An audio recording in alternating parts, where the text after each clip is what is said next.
A champion is defined not by their wins, but by how they can recover when they fall. Char, English yun ah. Hindi ako athlete literal, pero athlete ako sa laban ng buhay. Kaya mahirap pag may pagkakataon na di may iwas ang madaon ka. Pero laban lang kahit walang kalaban, haha, agoy. Minsan kasi, sarili mo mismo ang kalaban mo. Dahil feeling mo, pag wala kang magagawa, worthless ka. Feeling mo, kawawa ka kasi nag-iisa ka lang. Feeling mo, may mga bagay na gusto mo pero di mo makuha. Panghinaan ka na ng loob. Feeling mo, hindi mo deserve ang maging masaya at mahalin dahil pakiramdam mo. Dami mong kapalpakan sa buhay. Naku, pero lahat ng yan, feeling mo lang. Dahil nakalimutan mong mahalin ang sarili mo. Kaya ganyan ang nararamdaman mo. At doon mo makikita na worth it ka. Dahil marami palang nagmamahal sa'yo, uy. Family and friends, you know, diba? At may nag-iisang Diyos na laging gumagabay at nagmamahal sa'yo. Kaya, fight lang, B. Walang sukuan, B. Exercise lang, B. May kanya-kanya naman tayong timeline. May kanya-kanya tayong kapalaran. At may mga bagay na meron ka na wala na yung iba. Kung wala man sa'yo, hindi yun para sa'yo. Hindi yun maganda para sa'yo. At hindi para sa'yo. Kaya sige lang, exercise ka lang dyan. Chill-chill ka lang muna dyan, B. Ang buhay hindi karera. Paglalakbay ito na kailangan ng tiyaga, pasensya, at maging masaya ka sa bawat hakbang na gagawin mo.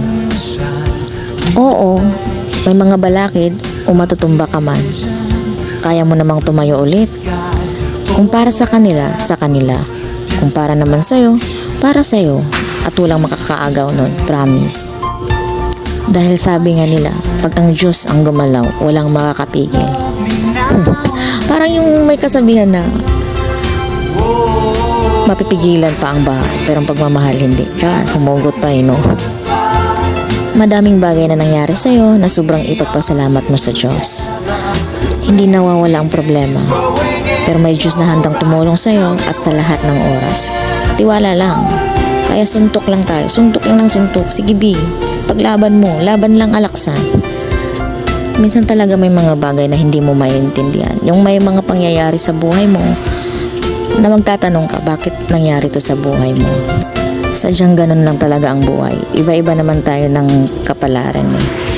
Kaya kung ano man yung nangyayari sa'yo ngayon, magpasalamat ka na lang na meron kang bahay na mauuwian, may magkakain ka. Kasi sa hirap talaga ng buhay ngayon, minsan talaga nakakalungkot. At di nakakalungkot mag-isa. Hindi Joke lang yun. Joke lang yun, B. Maaga pala akong nagising neto.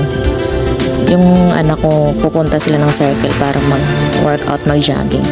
Humahabol lang ako. Tapos nagpaiwan ako. Pa-chill-chill lang muna ako dito. Pa-basketball lang. Kala mo naman marunong.